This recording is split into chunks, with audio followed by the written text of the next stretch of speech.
Very good morning વિદ્યાર્થી મિત્રો.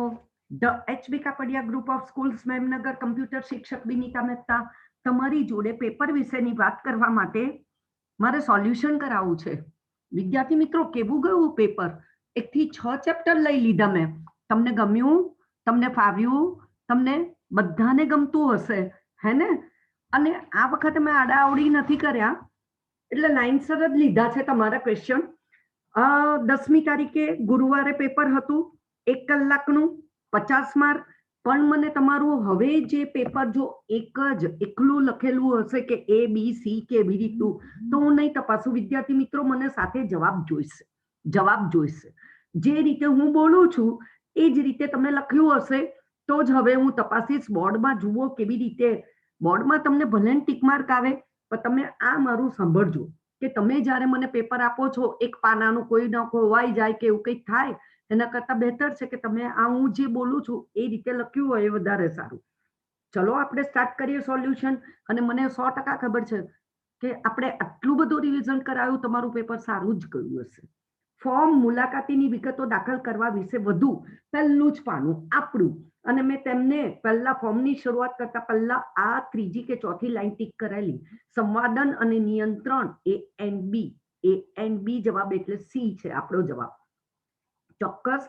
ફોર્મમાં radio button, checkbox, text box જેવા વિવિધ ક્ષેત્રો ઉમેરવા માટે ખાલી જગ્યા, એલિમેન્ટ, ઘટક, ટેગ. તો એક જ ટેગ છે ઇનપુટ, ડી ફોર દિલ્હી. બીજામાં ડી ફોર દિલ્હી. ત્રીજું, કમ્પોઝરમાં બેકગ્રાઉન્ડ રંગ બદલવા, format, page, colours and background વિકલ્પ આપતા. ડાયલોગ બોક્સ, તમને ડાયલોગ બોક્સ પૂછ્યો તો બ્લોક બેકગ્રાઉન્ડ કલર, પણ ડાયલોગ બોક્સમાં કયો વિકલ્પ? તો યુઝ કસ્ટમ કલર્સ. જવાબ છે આપણો બી, બોમ્બે. આપેલામાંથી કોને સીએસએસ ની વાક્ય રચનામાં એક વિશિષ્ટ નિશાની તરીકે ઓળખવામાં આવે? ચોથામાં આવે છે નિયમને, એટલે ડી ફોર દિલ્હી. ચોક્કસ.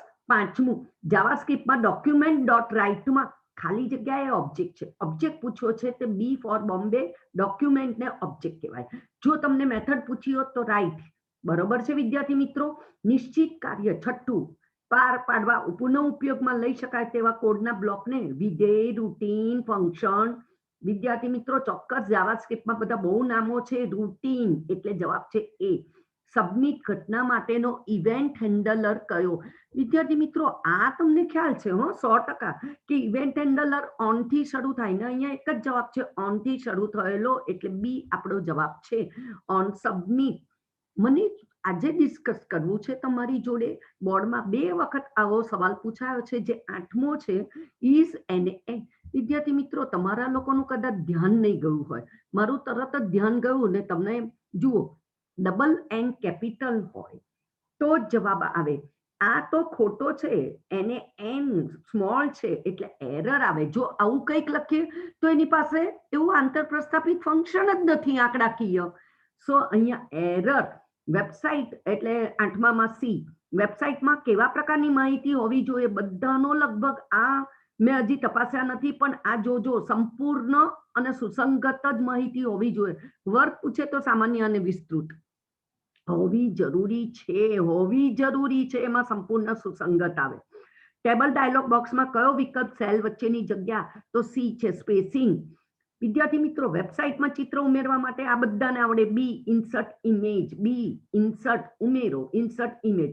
એવું તમને 12માં પણ આવડે કે વેબ પેજનું શીર્ષક બદલવું હોય તો મેં તમને કહેલું કે દેખાવ બદલવો કંઈ પણ, તો ફોર્મેટ એક જ છે, પેજ ટાઇટલ એન્ડ પ્રોપર્ટીઝ. બહુ સરસ. 13મું એટલે એ આવે છે 12માં. 13માં કમ્પ્યુટર પરથી વેબહોસ્ટ પરના ફાઇલોના સ્થાનાંતર માટે FTP, file transfer protocol. What is protocol? આપણે બહુ વાત થયેલી. ધારાધોરણ, નિયમ. આપણે અહીંથી સ્ટેશન જવું હોય તો તમને કોણ અટકાવે? બોલો. આખું બહુ જ બધું ટ્રાફિક જામ છે તો તમને કોણ અટકાવે? Traffic signal. હા, પણ તમારે અમદાવાદથી બોમ્બે જવું હોય તો ટ્રાફિક સિગ્નલ કામ આવે. અમુક કામ કરવું છે, આપણે મેલનું કામ કરવું હોય તો એચટીટીપી ના આવે, સિમ્પલ મેલ ટ્રાન્સફર પ્રોટોકોલ આવે. મારે વેબ પેજનું કામ કરવું હોય તો એચટીટીપી પ્રોટોકોલ જ જોઈએ. તો અહીંયા ફાઇલોનું સ્થાનાંતર તો એફટીપી. સો અહીંયા 13માં એ. 14માં કયો tab insert table dialog box કમ્પોઝરમાં દેખાય? ક્વિકલી. તમને ખાસ કહેલું કે ભાઈ અહીંયા આકૃતિઓ ખાસ જોજો. Quickly, D for Delhi. 15 image dialog બોક્સના કયા વિકલ્પની મદદથી ચિત્રની ઊંચાઈ પહોળાઈ બદલી શકાય? તો કયા વિકલ્પ તો એક જ છે, ડાયમેન્શન. હા વિદ્યાર્થી મિત્રો, ચોક્કસ. હવે વિદ્યાર્થી મિત્રો, મારે તમારી જોડે આ બહુ જ વાત કરવી છે. તે એક જ છે કે 16માં જુઓ ને તમારું, આપણે એવું પૂછેલું છે કે ડિજિટલ તકનીકની સહાયથી દર્શકની અભિરુચિને અનુરૂપ. તો તમને બધાને ખબર છે કે સમાચારો આપણે જો અહીંયા સિવાય અમેરિકાને બધે જુઓ ને તો એ લોકો ક્યાં વાંચે છે? ઓનલાઈન જ વાંચે છે. તો બ્રાઉઝરની સંરચના, બ્રાઉઝર જોઈએ હે ને, તો અહીંયા એ આવે. ભારતીય રેલવેની વેબસાઇટ www.irctc.co.in. આ લોકોને નહીં આવડે માર્કેટિંગ અને વેચાણ. વિદ્યાર્થી મિત્રો, આ છે ને ઈ કોમર્સમાં 75માં પાને લખેલું જ છે, માર્કેટિંગ અને વેચાણમાં છેલ્લો પેરેગ્રાફ, અને એની આકૃતિ બતાવી છે. વેબસાઇટ બીજી બધી બતાવેલી છે, ફ્લિપકાર્ટ ને બધી, પણ આ કયું છે? તો માર્કેટિંગ અને વેચાણ. 17માં બી. 18માં ઓનલાઈન હરાજીની સુવિધા. આપણી વેબસાઇટમાં જે ઉપયોગ કરતા વેચવા મુકતો બોલી લગાવનાર કહેવાય, એને બોલી લગાવનાર સી કહેવાય.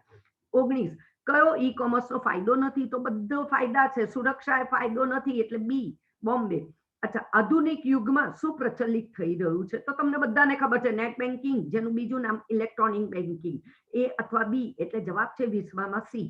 અચ્છા, 21 ઇન્ટરનેટ પર કયા પ્રકારની પ્રતિકૃતિ સૌથી વધારે બધાને આવડે છે? એમેઝોન, ખરીદી કરો છો ફેબમાર્ટ, ખરીદી કરો છો મંત્રા, ખરીદી કરો છો B to C, business to consumer. અચ્છા, ખાલી જગ્યા ઈ કોમર્સ મોડલમાં વધુ પારદર્શિતાને કારણે બી ટુ બીમાં બે ભાગીદારો વધારે વાતો કરે, પારદર્શિતા. અચ્છા, ઓનલાઈન બેન્કિંગ મકાનની લે વેચ, એટલે બી2બી આવે 22માં. એ ઓનલાઈન બેન્કિંગ મકાનની લે વેચ પરિવહન સુવિધાઓ જેવી સેવાનો સમાવેશ તો શામાં કરવામાં આવે? બી2સી. લોકોને આ જ ના આવડ્યું. લોકોને એવું થયું કે ભાઈ આ ક્યાં મૂક્યું છે મેડમ, આ તો મકાનની લે વેચ આવે એટલે બધા સી2સી કરે. 82 પેજમાં જોઈ લેજો, આ બહુ જ પૂછાયેલું, બહુ જ બધું કમ્પલસરી. 23મો સવાલ, ડી, દિલ્હી.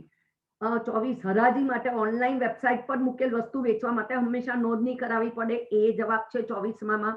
ઈ કોમર્સમાં મૂળભૂત રીતે ધ્યાન પર, એ બધાને ખ્યાલ છે કે કઈ બાબત ધ્યાન પર? તો સુરક્ષા સિવાય કશું જ નહીં. સી. ખાલી જગ્યા વેબસાઇટ, વ્યવસાયથી ગ્રાહક, એમેઝોન, ઈબે ને બધી તો તમને ખબર છે, ટ્રેડ ઇન્ડિયા ને આ બધું બી2બી છે, ઈબે સી2સી છે. એમ કોમર્સ એના જેવા કોઈ પણ મોબાઈલ સાધન. કયા મોબાઈલ સાધન? તો mobile phone, smart tablet, palmtop, PDS, એટલે તમામ આવે. 27માં તમામ, ડી આવે. વાયરસ, વોર્મ, ટ્રોજન હોર્સ જેવા દૂષિત કોડને શોધી અટકાવી દૂર કરવાની પ્રક્રિયા કરતા પ્રોગ્રામને શું કહેવાય? તો એન્ટીવાયરસ સોફ્ટવેર. એન્ટીવાયરસ સોફ્ટવેર કહેવાય વિદ્યાર્થી મિત્રો. બરોબર, એટલે 28માં. એ 29માં ખાલી જગ્યા જાતે સક્રિય બને, અથવા આપણે કોઈ પણ જગ્યાએ ભૂલમાં ક્લિક કરીએ ને તો માહિતી ચોરી લે, વાયરસની જેમ. મેલિશિયસ કોડ, દૂષિત કોડ કહેવાય. બી છે 29માં. 30માં ખાલી જગ્યાએ હયાત વેબસાઇટ પર કરવામાં આવતી ઇલેક્ટ્રોનિક ભંગફોડિયા પ્રવૃત્તિ, સાયબર જંગાલિયત, સાયબર વેન્ડાલિઝમ. સી છે 31. ખાલી જગ્યા એટલે અન્ય વ્યક્તિઓનો સ્વાંગ ભરવો, અન્યની વેબસાઇટને પોતાની અધિકૃત વેબસાઇટ ગણવી, છદ્મવેશીપણું, છેતરપિંડી, માસ સ્પ્રેડિંગ, બધું એક જ કહેવાય, એટલે ડી ફોર દિલ્હી જવાબ. ખાલી જગ્યા પ્રોગ્રામ, ઈમેલ સંદેશ ઉપયોગકર્તાનું લોગિન, પાસવર્ડ વગેરે વાંચી શકે તો સ્નીફર. સ્નીફર એક એવો પ્રોગ્રામ જે લોગિન, પાસવર્ડ વગેરે વાંચી શકે. વિદ્યાર્થી મિત્રો, એટલે આવે છે જવાબ એ. 33 હુમલાખોર ઉપયોગકર્તાના કમ્પ્યુટર અને તેના નેટવર્ક જોડાણને લક્ષ્ય બનાવી તેનો ઉપયોગ કરતા અટકાવે તો સેવાના અસ્વીકાર રૂપે આક્રમણ. સેવાના અસ્વીકાર રૂપે આક્રમણ. બી છે બોમ્બે. સંસ્થાના નેટવર્ક અને બહારની દુનિયા વચ્ચે સામાન્ય રીતે ઉપયોગમાં લેવાતી નેટવર્ક સુરક્ષા સીમાને ફાયરવોલ કહેવાય. ફાયરવોલ, સી કહેવાય. બૌદ્ધિક સંપત્તિની સુરક્ષામાં તમને બધાને આવડે, પુસ્તકો, software, copyright, trademark, webpage, video, તમામ. બરોબર. 35માં ડી. આ ઓબ્જેક્ટ આધારિત પ્રોગ્રામિંગની શરૂઆત 1960માં થઈ, અને ક્યારે પોપ્યુલર બન્યું એવું પૂછાય છે દર વર્ષે. દર 2 વર્ષે આ ઊંધું ચતું.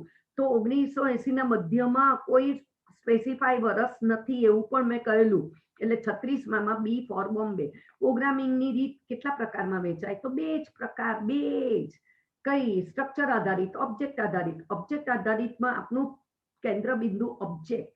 ક્લાસ એટલે એક સરખા ઓબ્જેક્ટનું વર્ગીકરણ, અનેક જુદા ઓબ્જેક્ટની બ્લુપ્રિન્ટ, બહુવિધ ઓબ્જેક્ટનું ટેમ્પલેટ, બધું જ. એટલે તમામે તમામ. બરોબર. અચ્છા, કમ્પ્યુટરની જે ભાષાઓ ઓબ્જેક્ટના 4 ગુણધર્મો ખબર છે ને, ઇનહેરિટન્સ, એબ્સ્ટ્રેક્શન, એને ચોક્કસ ને, ડેટા એબ્સ્ટ્રેક્શન, ડેટા ઇનકેપ્સ્યુલેશન, પોલીમોર્ફિઝમ આવડી ગયું. એટલે અહીંયા 4 આવે. 40માં સી. 41 ઓબ્જેક્ટને ઓળખવા માટે લાક્ષણિકતાની કિંમત વાપરીએ તો આ કિંમતોને સ્ટેટ, સી જવાબ છે, સ્ટેટ કહેવાય. ઓબ્જેક્ટનું વર્ણન કરતી જુદી જુદી લાક્ષણિકતાઓને ડેટા ફિલ્ડ તરીકે, એટલે બી જવાબ છે, બી ફોર બોમ્બે. ઓબ્જેક્ટ આધારિત પદ્ધતિમાં એવા પ્રકારની રચના કે જેના વડે ડેટા અને મેથડ રક્ષણ પૂરું પાડે, ડેટા ઇનકેપ્સ્યુલેશન. ડેટા ઇનકેપ્સ્યુલેશન. ઇનહેરિટન્સ બે ક્લાસ વચ્ચે ઇઝ અ કાઇન્ડ ઓફ એક પ્રકારનો એ એન્ડ બી, ખાલી એટલે જવાબ છે સી. ખાલી જગ્યા આપણને વાપરવા માટેની રૂપરેખા કે ઢાંચો પૂરો પાડે, એટલે જવાબ છે data abstraction. D for Delhi. Polymorphism એટલે બધાને ખબર છે, અનેક સ્વરૂપ, બહુરૂપતા, એક કરતા વધારે મેથડના નામ એક સરખા હોય, એટલે તમામે તમામ. તમામે તમામ. 46માં ડી ફોર દિલ્હી. જ્યારે એક ક્લાસના ઓબ્જેક્ટ બીજા ક્લાસના ઓબ્જેક્ટ બનેલા હોય ત્યારે એને એગ્રીગેશન, કોમ્પોઝિશન, એ એન્ડ બી બંને કહેવાય. વિદ્યાર્થી મિત્રો, ચોક્કસ આપેલામાંથી કયો વિકલ્પ પોલીમોર્ફિઝમ વડે પ્રાપ્ત થતો નથી? બધું પ્રાપ્ત થાય. ઓપરેટર અને મેથડ ઓવરલોડિંગ પ્રાપ્ત થાય, કયું નથી થતો? Data hiding. એટલે આપણો જવાબ ડી, દિલ્હી છે. અને 49 કોઈ ક્લાસ જ્યારે અન્ય ક્લાસના ઓબ્જેક્ટ ધરાવતા હોય તેને શું કહેવાય? ભાઈ ઓનર ક્લાસ કહેવાય તેને. બરોબર. ખાલી જગ્યા બે ક્લાસ વચ્ચેનો અજોડ સંબંધ. અજોડ કોણ ધરાવે? જે ભાંગેની અજોડ સંબંધ, composition. Sure. Non exclusive, exclusive. વિદ્યાર્થી મિત્રો, તમને 6થું ચેપ્ટર મેં બહુ જ કરાવ્યું છે, તો તમને બધાને આ સવાલને આ રીતના તમને 6થું ચેપ્ટર વધારે એટલા માટે મેં પૂછ્યું, ઓછું કરી કાઢ્યું છે કે કદાચ તમને એવું થાય કે આ કઈ રીતે ભિન્ન, તેને નોન એક્સક્લુઝિવ અને અજોડ એટલે એક્સક્લુઝિવ. વિદ્યાર્થી મિત્રો, આઈ એમ શ્યોર કે હવે આના પરથી તમને ખબર પડશે કે કેટલા માર્ક આવશે. All the best. હવે આપણે બધું જ બરોબર થઈ ગયું છે.